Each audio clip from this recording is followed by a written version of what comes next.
So then what happened was that so once Chico passed away, I kind of like went downhill from there, because I thought I was fine, but I really wasn't. The thought that it came to my head was because as the days go by and you see that they're no longer there, that's when it kind of like hits you. So in my case, I would get home and I didn't want to be home, because just turning around and looking at the couch where he used to lay,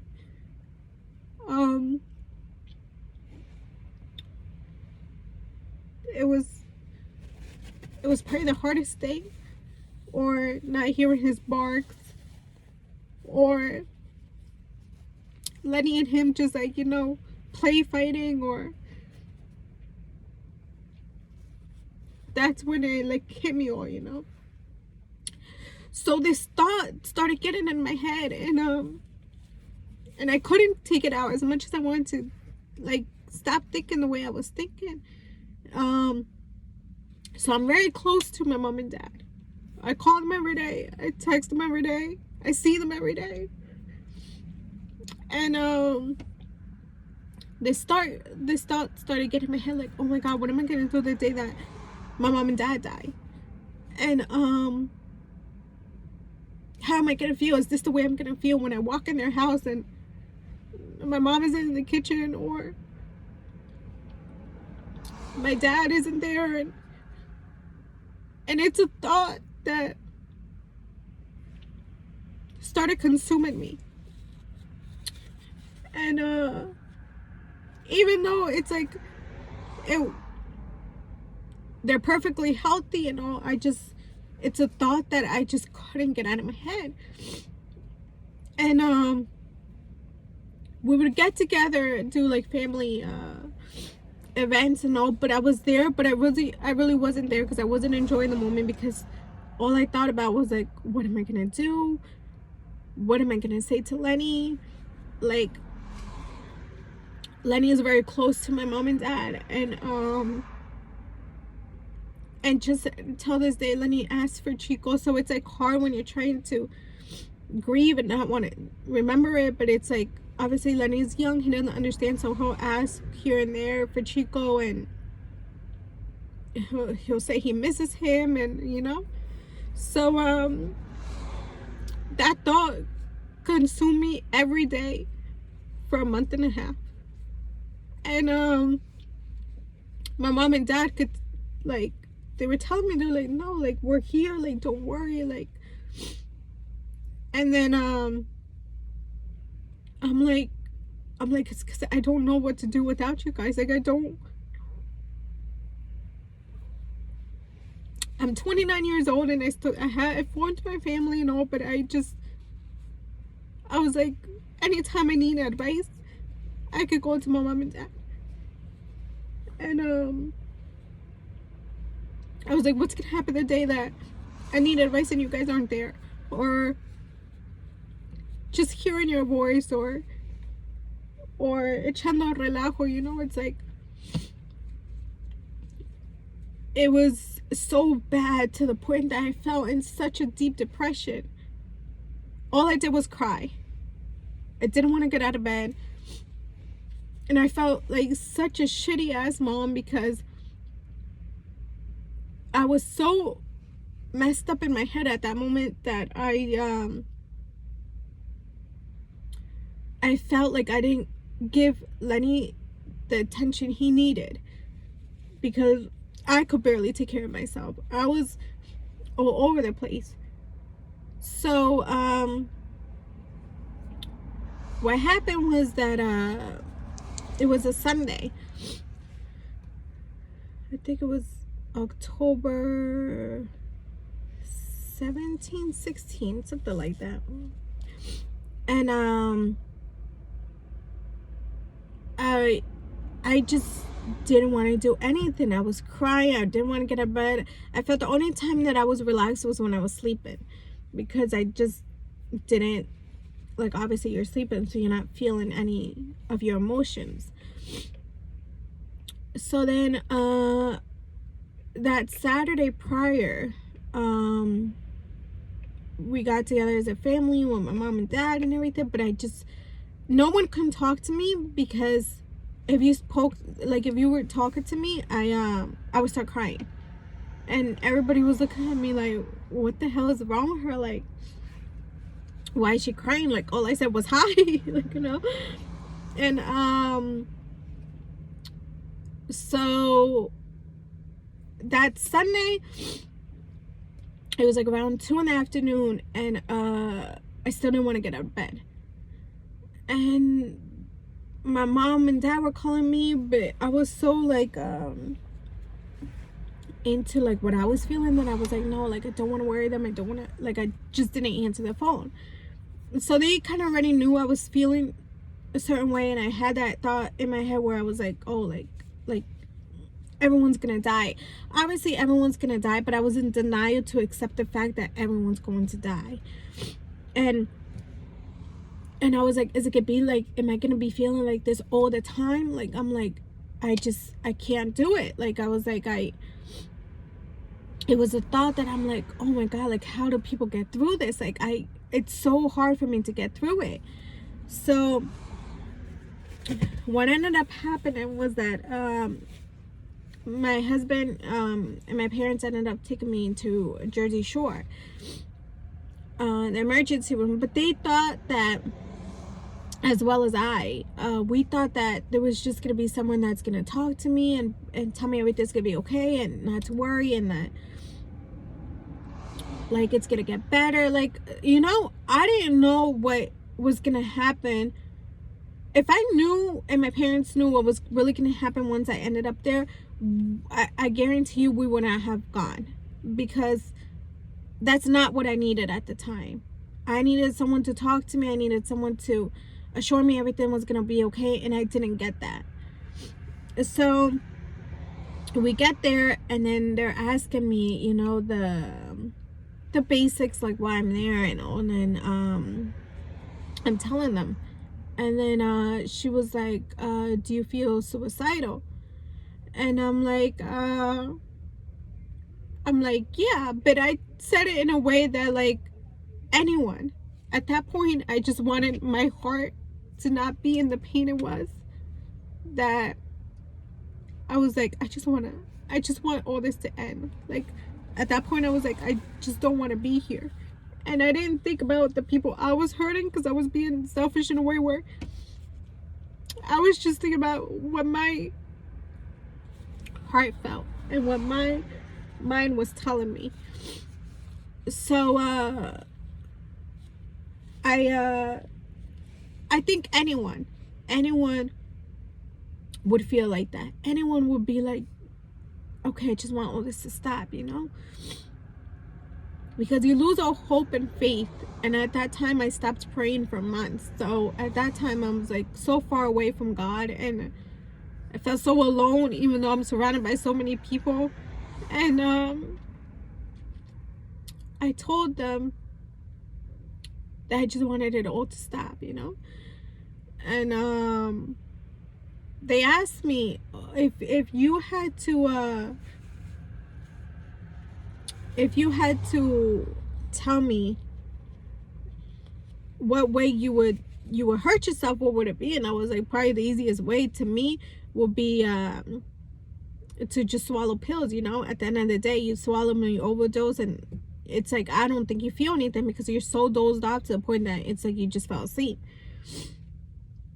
But then again, I'm telling you, like, that was just a thought. I'm pretty sure there's no one in this earth that has never had the thought to, like, just want to die, because you're going through so much, and you're just like, you don't want to be here. It's, would I have done it? No, because at the end of the day, like, I know I can't leave Lenny behind, So that's what I ended up saying. And so They told Victor that they were gonna be admitting me, but then yet again I thought, okay, I'm only gonna be here a night. I was like, maybe they just want to observe me, make sure I'm okay, like. And it wasn't like that. I ended up getting to the crisis unit at 1:30 in the morning, and they ended up stripping me down, and they were telling me that I kept my bra on, but they were like, you can't keep your bra on. So then I was like, what the hell, like, what is going on, you know? So they took my bra and everything, right? And they put it in a bag, and then they give you like these scrubs, like these like really thin layer scrubs for you to wear. And I put it on, and I'm telling them, I was like, I feel so much better, you know. So I ended up calling Victor at that time, and I was telling him, I was like, oh, like, I'm here in the crisis unit. I think they're just waiting for like me, for the psychiatrist to see me and the doctor and everything, and then I should be going home tomorrow. And then Victor was like, okay. So they end up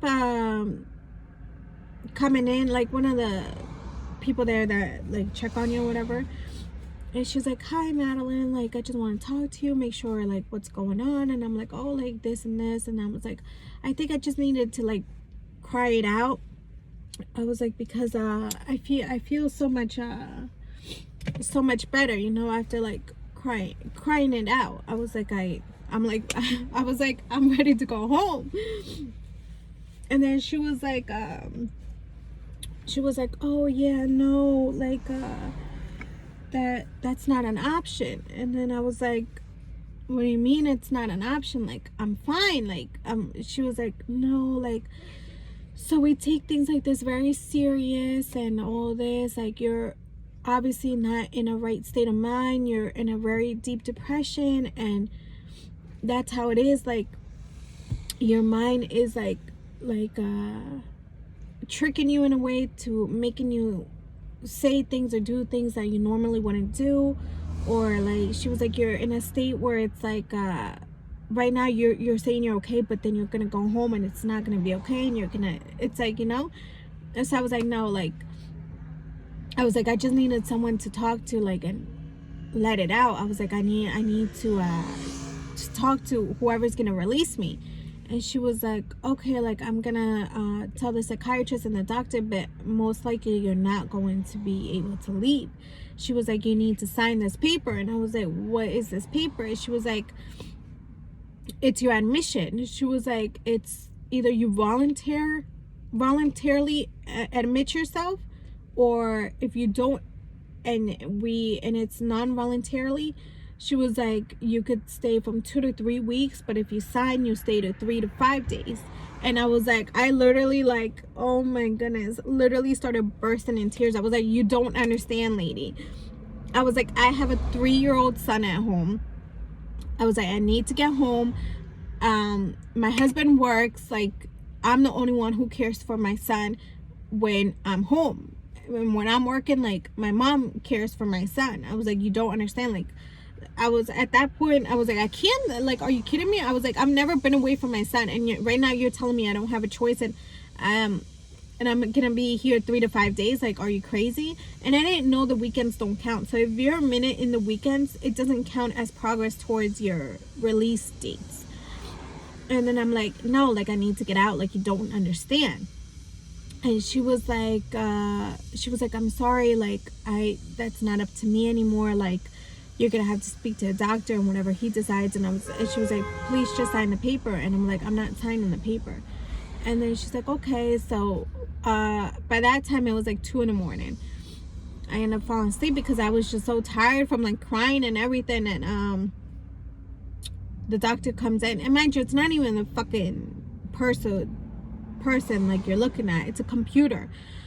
They roll in the psychiatrist, and the psychiatrist was with the nurse doctor that was there. And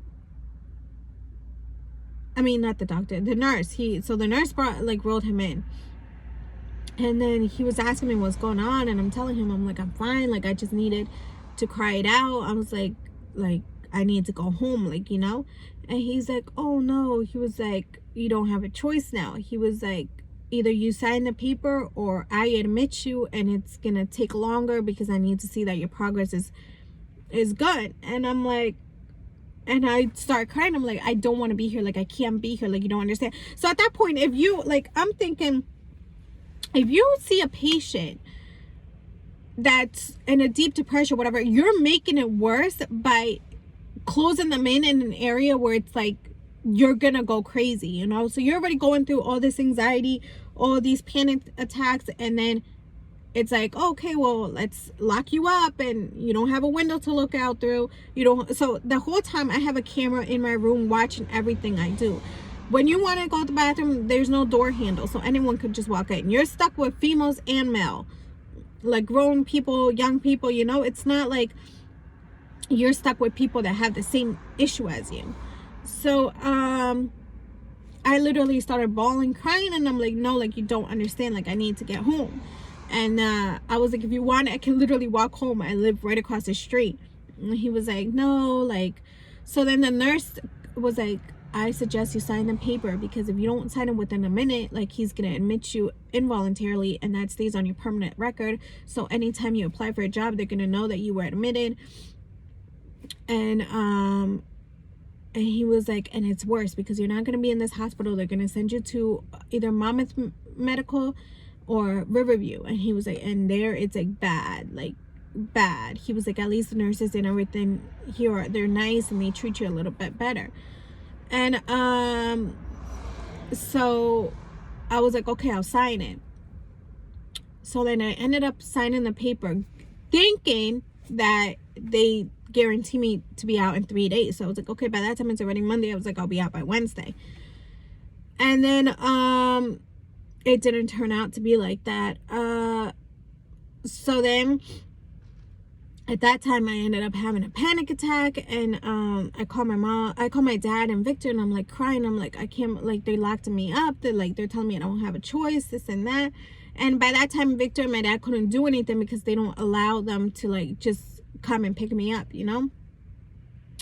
So then what ended up happening was that I ended up having a panic attack, like a severe panic attack, where, like, I literally felt like I was dying. I was like, I can't breathe. Like, I started shaking, and the nurse ended up giving me a pill, and I thought it was a pill to, like, you know, like calm you down a little. I honestly feel like I was drugged. It was like some kind of pill that knocked me out completely, so bad to the point that I didn't realize when they took me up to the unit, like, because at that point, like, if I would have realized, I could have just, like, sprinted and ran, you know? But they put me in a wheelchair, and then I kind of remember certain things, but not really. Like, till this day, I don't really fully remember how I got up there or anything. And so they're doing the admission papers, and the nurse there, she was nice. She was trying to help me and tell me, like, what to say in order to, like, you know, try to be released, or just tell them that I wanted to have a meeting with the social worker and the psychiatrist, and a family meeting. And I'm like, okay, like, I could do that. I was like, but I'm telling you, once you're in there, it's like you're in fucking jail. The mirrors to your room are not like they're like the toy mirrors that have that, like, gray thing on it. So I was lucky to get my own room, but other than that, like, you're sharing a room. And then the towels are literally like this big, so, like, you have, like, to shower, you know? And the shampoo are like this tiny. They're like the baby shampoos that you they give you in the hospital when your babies are born. And then they only allow you one visitor per day for 15 minutes, and you have to request a slot time, because if you don't, then no one can just come up and visit you. And then this is when it all hit me. I was like, I can't believe I let myself go so bad to the point that I'm literally locked up. Like, I felt like I was in jail. Like, it was that bad. It's not a good place to be. And if you're not mentally prepared and your sanity isn't in the right place, you will go insane in there and you will literally go crazy. I'm gonna stop it here and I'm gonna start part 3.